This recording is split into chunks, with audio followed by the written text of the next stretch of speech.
Bonjour à vous, bonjour, j'espère que vous allez bien. Donc je viens vous voir pour, pas vraiment pour la suite.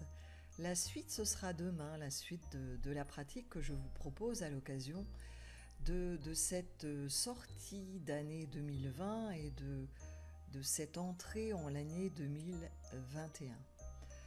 Donc je vous propose, je vous rappelle, d'allumer une bougie.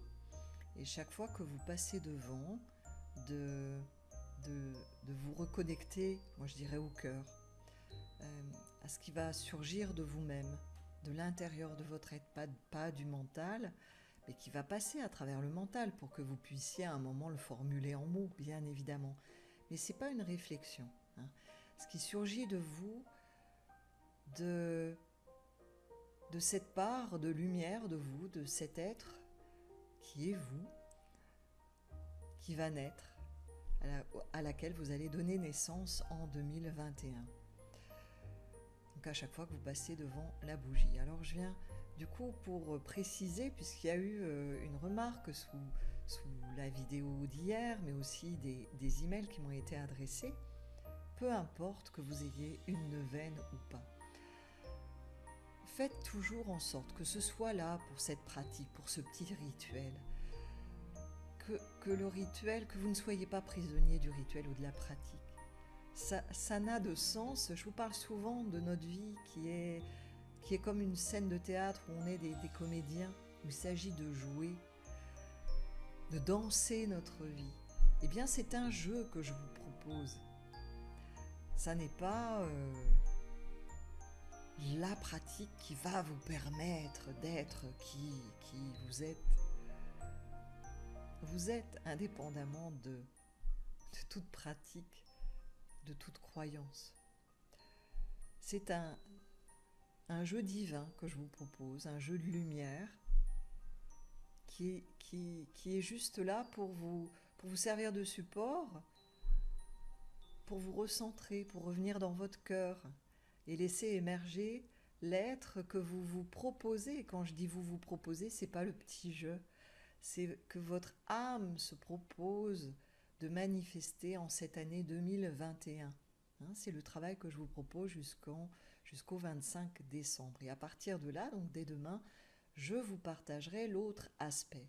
Parce que là, il s'agit d'un aspect qui est tourné autour de nous jusqu'au 25. C'est notre propre naissance, symbolisée par la naissance du Christ, qui, de mon point de vue, est un symbole. C'est pas la véritable date de naissance du Christ, mais comme une amie m'a envoyé des liens superbes, effectivement, c'était on va dire des anciennes fêtes païennes que l'Église a repris en mettant dessus la naissance du Christ. Parce qu'effectivement, il y a des dates spécifiques de solstice, entre autres, ou comme nous avons eu le 21, des conjonctions qui sortent de l'ordinaire, de Saturne, de Jupiter. C'est pas rien, Saturne, Jupiter, c'est pas du tout les mêmes aspects, c'est pas du tout les mêmes vibrations, les mêmes consciences.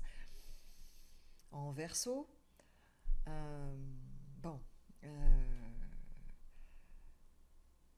Donc effectivement, c'est intéressant, c'est vraiment fantastique que ça apparaisse à cette période-là. Mais indépendamment de cet aspect-là, parce qu'on dit toujours, les planètes, les astres, parce qu'il n'y a pas que les planètes, il y a les étoiles, influent, mais ne déterminent pas. Alors malheureusement, quand même, dans les faits, moi je parle au niveau des vibrations, des nombres, je ne suis pas tarologue, je ne suis pas astrologue, les vibrations donc des nombres influent pareil, mais ne déterminent pas. Parce que bien évidemment, si des planètes sont dans certaines maisons, enfin sont en domicile dans certaines maisons, que vous êtes d'un certain signe, enfin bon, tout le calcul de l'astrologie, et je ne suis pas du tout experte, je ne prends pas du tout la place d'astrologue, ce n'est pas mon domaine. On va être influencé. Vous ne pouvez pas, même si vous le niez, c'est pas grave, les planètes n'ont pas besoin que vous y croyiez ou pas pour vous influencer. Et parfois, je dirais que c'est pareil au niveau des nombres, mais que dans la majorité des cas, elles en arrivent même à déterminer notre chemin de vie tant que nous ne devenons pas moteur, le maître du mouvement de notre vie, de notre roue de naissance, je dirais en termes d'enseignement de vie. Mais à un moment donné, pour des êtres totalement éveillés, il n'y a pas l'influence, il n'y a pas l'influence des astres. Ils vivent complètement dans d'autres plans, avec d'autres règles, on va dire, qui ne sont pas du tout les mêmes que les nôtres, que celles sous le poids duquel nous sommes et nous évoluons. Donc ces planètes, oui, elles ont une influence, mais elles ne vont pas être déterminantes en cela si vous le voulez, si vous le souhaitez. C'est-à-dire qu'il vous appartient, il nous appartient à chacun de nous de faire vibrer ces influences. Alors, elles vont influencer de manière différente chacun d'entre nous, bien évidemment selon notre carte du ciel. Et c'est en cela que la pratique que je vous propose peut amorcer aussi ce nouvel être en vous. C'est l'objectif de cette pratique amérindienne, de participer, d'être co-créateur de qui je veux être, qui je veux manifester en 2021. Quelle partie de moi, mais pas ce que je veux, petit je. C'est le grand je. Quand je dis je veux, c'est l'âme. La raison pour laquelle elle est venue se manifester dans cette vie-ci, et chaque année, c'est une nouvelle facette d'elle-même qui va se révéler. Mais au lieu d'attendre qu'elle se révèle, dans quelle vibration, là encore, cela appartient à chacun de nous, plus ou moins dense, plus ou moins subtil, eh bien, je vous propose, durant ces quelques jours, eh bien, d'être co-créateur, de participer en conscience à l'éveil de cette partie de vous que vous allez pouvoir manifester toute l'année durant, toute l'année 2021. Et bien évidemment, il vous appartiendra de mettre dans votre quotidien ce qui va émerger dans ce que vous allez pouvoir, je l'espère, voir apparaître en vous, de prise de conscience, qui viennent du cœur, du plus profond de votre être, de qui je vais être l'année prochaine. Ce plaisir, comme quand on ouvre des cadeaux, qu'est-ce qu'il y a derrière? Voilà.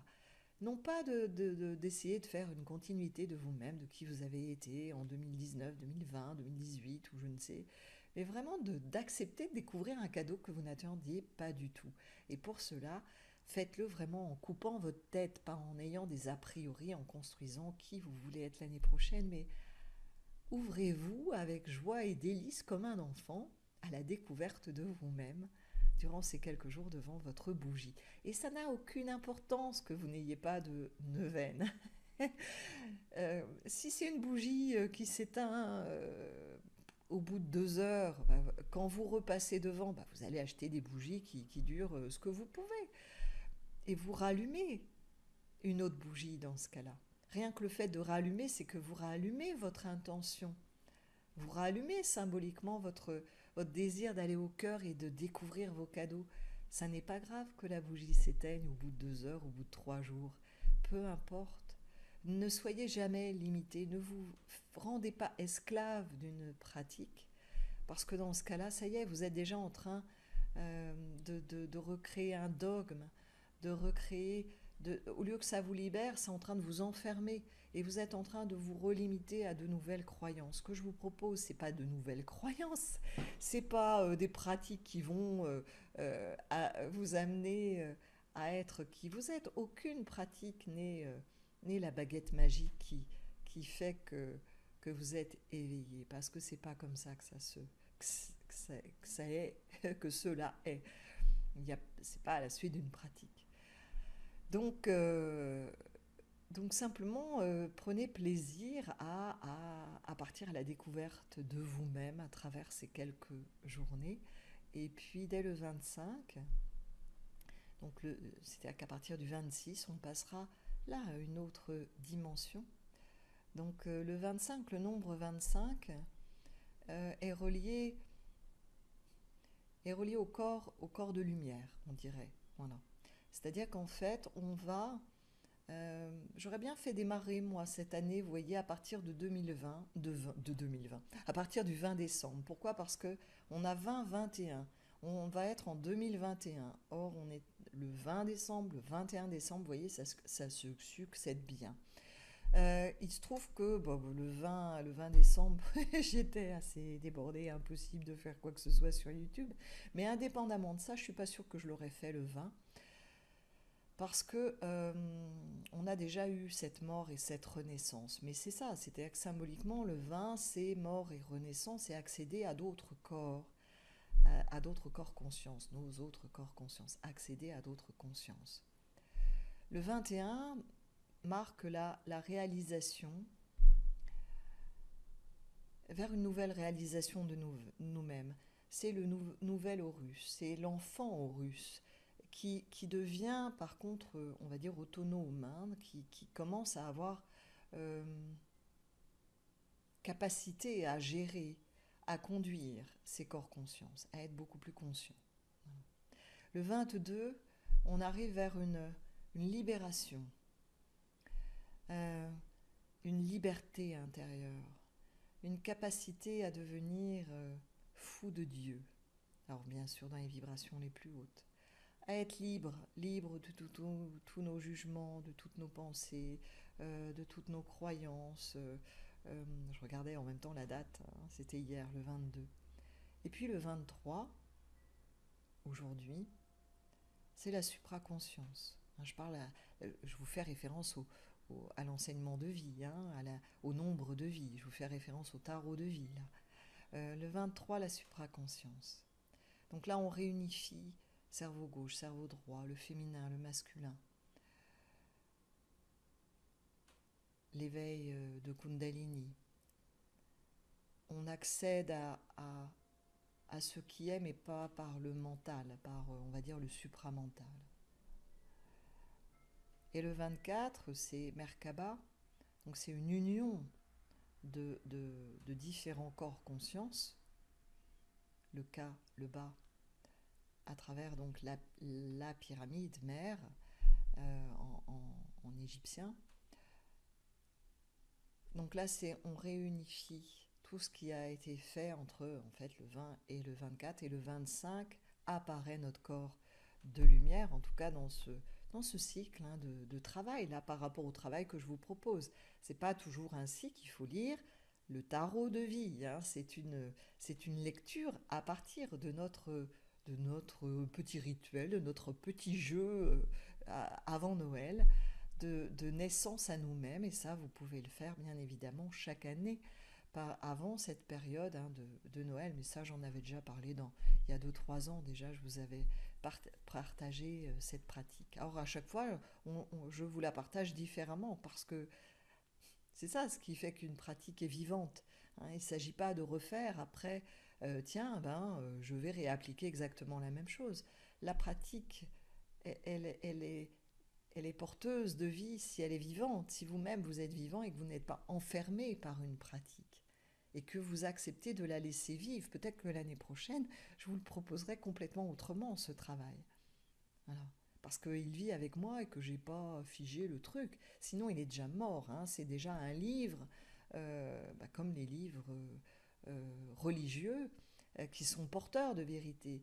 Mais dès l'instant où les hommes les figent, en font des dogmes, en font des rituels, en font des pratiques, eh bien, tout est figé et devient rigide et n'est plus porteur de vie. Donc surtout, ne vous figez pas. Si vous ne pouvez pas faire, si vous oubliez, vous le faites chez vous le soir avant de vous endormir, tout simplement. Soyez libre. Aucun jeu qui vous est proposé, aucune pratique qui vous est proposée ici, aucun rituel qui vous est proposé ici n'est fait pour être emprisonnant. Hein, accordez-vous toute liberté. Et si vous avez envie de faire autrement, faites autrement. Au contraire, l'essentiel, c'est de naître à vous-même dans toute cette découverte, cette fraîcheur et cette unicité de votre être. Voilà, je vous dis à demain, hein, pour la suite du programme là qui sera à partir du 26 décembre. Portez-vous bien, Ariom Tatsat, tout est cela.